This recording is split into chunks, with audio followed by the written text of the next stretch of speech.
I'm Alli, and you're watching LA Music Scene. I met Victoria unexpectedly. I was in Burbank, and I walked into this little bookstore called Dark Delicacies.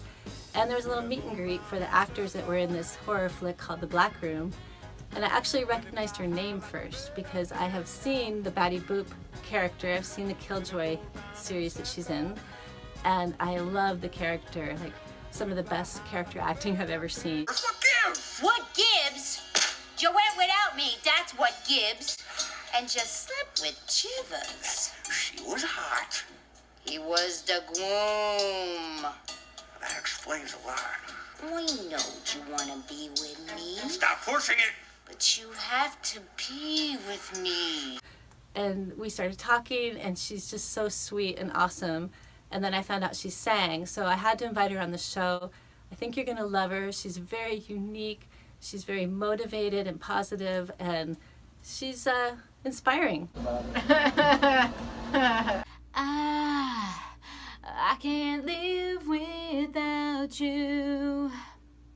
Do you dream about me like I dream about you? No, you can always be just who you are with me. I want to cream on you for life. Okay, so wait, how did you come up with that? My third album is entitled My Bitch because all the songs were written and composed for the love of my life, my very best friend, my bestie. And so, yeah, I want to cream on you for life. I'd be very happy creaming on him for the rest of my life and every life thereafterwards. Nice. He makes me cream like no other, and when you have that kind of situation, you just go with it. So, yeah, I write really literally in my lyrics, and you don't hear a lot of artists talking about. And are you still with them? Like sex in that way. Yes. So true.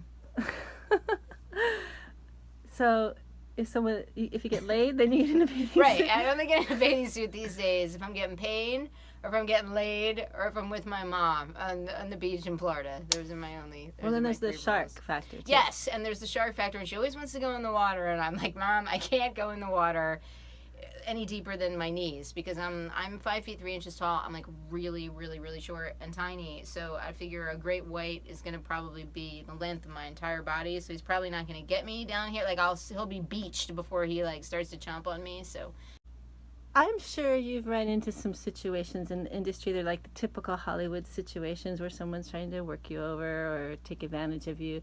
Like, how do you deal with that kind of thing? It's really difficult, there's a little of everything in Hollywood, and people will try and take advantage of you. People will try and take advantage of you in any business, but I think in the entertainment business, when you're so willing to bare your soul, whether you're an actor or you're a musician, any kind of artist, people will take advantage of that. And there are a lot of people who are willing to do, quote, anything to get ahead. And that's fine. I don't pass judgment. I just know that I want to be able to be comfortable with myself, my own soul, be able to look myself in the mirror. And I've never done anything that I felt that my mother would be embarrassed by or upset by. That's kind of been my barometer. My mother is a real fan of my music and my movies, and I've never done anything that she would watch or listen to and be offended. Actually, she hasn't heard my latest single, which is a hard rock song called Raw, where I use the C word in it. And if she hasn't heard that one, she probably may not appreciate that. But other than that, and I told her, I said, Mama, because I always get her opinion before I release something, and I said, you didn't hear the last single because it was a hard rock song. I didn't think that you would necessarily appreciate. And her response, of course, was, oh, of course I want to listen to it. Of course I want to hear it. Oh, and then the verse goes, I know this was meant to be, here from God to set you free. I'll show you what you can't see. You are nothing without me. And then it goes, jing, jing, jing. I'll make you raw. Lay down the law. You'll bite and gnaw. Come take me raw. Wait, really? But I think when you get yourself into a situation when you start to feel uncomfortable, you're getting bad vibes, you really need to listen to yourself and your own intuition. And the safety factor kicks in. Like, you don't want to do something where you're going to physically be hurt or feel you need to hurt somebody else to get yourself out of a dangerous situation. I mean, I've gone to auditions where I've shown up and I've been the only person there, where there's a sign-in sheet and there's no one in the office and there's like nobody else there, and I'm sitting there signed in and was like, this is really weird. Yeah, it's really weird because it's probably not a real audition. It's probably someone trying to lure you to something, to do something, and of course it was a role that required nudity. I've done a lot of nudity in my career and in my work. I love nudity. I don't watch a film without it, and I feel like as an actor, honestly, I started working and doing a lot of nudity initially in my career because it paid more, and I needed to pay the rent. But I like nudity, and I like to watch nudity on screen, and I like the way I look naked and feel naked, so I never had like a problem with it. But some people do, and in auditions, you don't necessarily, by union rules or non-union rules, have to disrobe in that audition for a role like that. You could be wearing pasties or underwear or bikini or a form-fitting dress. You don't necessarily have to disrobe, just even if your character is naked the whole production, you don't. So when you go to an audition, you're the only person there in the sign-in sheet, and then the guy arrives and he asks you to take off your clothes when you walk into the room. You're probably got yourself in a dicey situation that's not gonna turn out well. So you kind of just have to. How did you get out of that situation? You don't want to offend anyone or hurt anyone. Again, just follow your intuition and your instincts, and kind of gracefully and safely try and get yourself out of the situation. Like, oh, you know what? I need to use the restroom. Is there a restroom down the hall I could use, please? And you gather all your belongings and go to use the restroom and exit the building. What would Batty Boop say? Batty Boop would be like, say, I don't know if we could swear on this show, but she'd have some choice words for that person. But every person to Batty Boop was a victim. She was the predator in every situation, so everyone was a victim. And like most predators, they like to play with their prey before they devour them. So Batty Boop would just laugh and smile and just devour you, literally eat you with her teeth down the front of her body. So you don't need to turn into Batty to every situation, though, because you never know who that producer might know, that producer of that producer of that producer, and 6 weeks later you could be on a production and that person's working on the production, so you don't want to like get into any kind of uncomfortable confrontation because you might see that person again. So just keep your wits about you and follow your instincts. If something doesn't feel right, it's because it's not. So go with that. And you can talk yourself into any situation. I mean, I've pulled up 2 houses where I've been booked on photo shoots for modeling gigs, and the whole house was dark but one lantern, and I'm driving by going, there's no way in hell I'm going in that building right now, because if I go in I may never come out. So you kind of just have to use your instincts, your intuition, your psychic vibes of a situation, and if something makes you feel shitty, it's probably because they're shitty. When I play Batty Boop, I created that accent and that dialect. Yeah, tell me how that happened. Yeah, the filmmaker wrote Batty Boop. I had known John Lechago for many years, who had seen me in some films before he cast me as an actor and thought that I was really interesting. And he wrote Batty Boop with me in mind. And she was a sexy demon succubus clown from hell that he had the idea of. He wanted an actor, and he wrote the part with me in mind because he thought with the nudity I'd be comfortable with it. Because he wanted an actor that he could create their costume on their body. And since John Lechago is also a real fine artist and a real painter, he wanted to have the landscape of all her organs and her flesh and her teeth and everything on the canvas of the actor's body. So that was full body paint from head to calves. Fully nude, commando, all the way, with a tail, had some gloves, a boa, and some boots. And he said, I wanted to give you 2 notes. You're a dancer, use that, make her move a certain way, and come up with some kind of sound. I want her to sound a certain way. Come up with an accent. We could do something New York, something Cockney. I don't know what we're going to do because you're going to do it. Create something. So I created her own little voice and her own little sound phonetically. I had studied with a dialogue coach before, so I knew how to take the script and break down every word, and I just learned it that way, rewriting the entire thing in my own Batty Boop language. And it came out really wonderfully, and people identify with Batty with her sound and her voice. And the other actors in the film started going, oh, wow, that's really great, we're doing this, and started to come up with their own little sound, their own little dialect, and their own little voice. So it really added to everyone else's performance and character, which is really great when you can do something on set where people go, oh, that's fabulous, I want to do that too, or I want to add to that. So it was really cool. Oh, I thought I'd wee horse.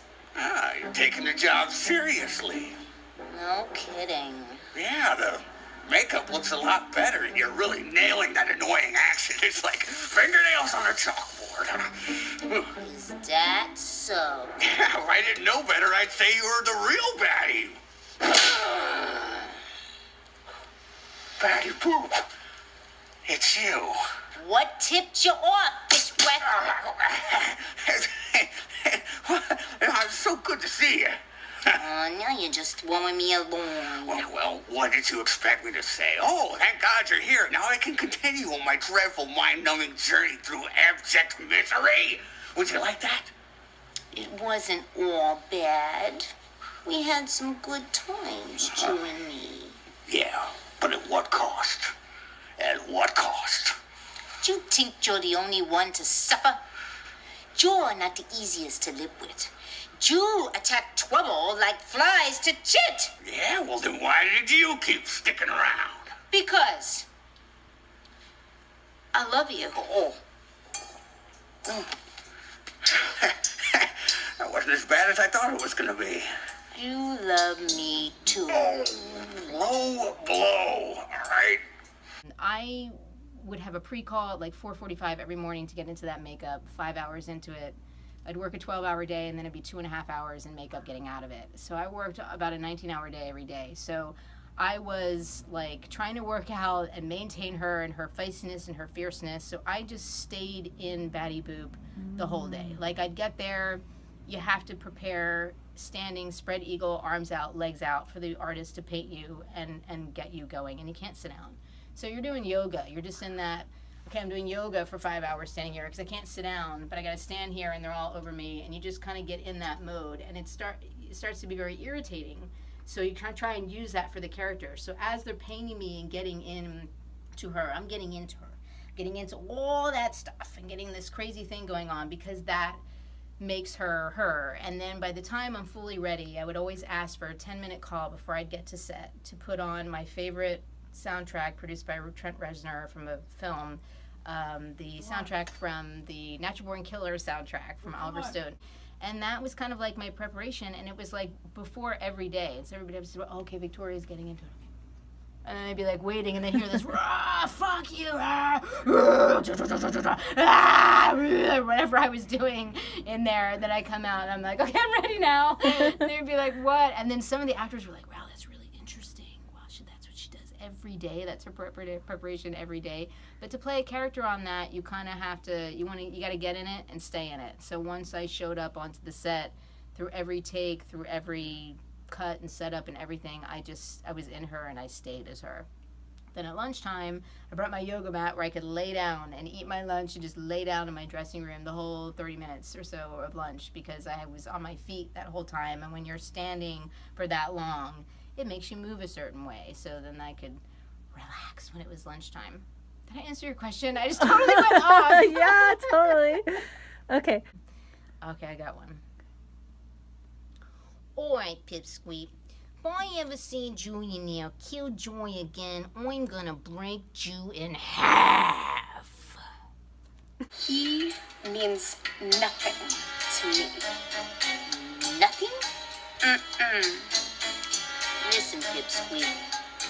If I ever see Junior kill Joy again, I'm gonna break you in half. Oh, really? If you see me again, you're gonna break me in half. Oh, yeah. You can take that to the bank.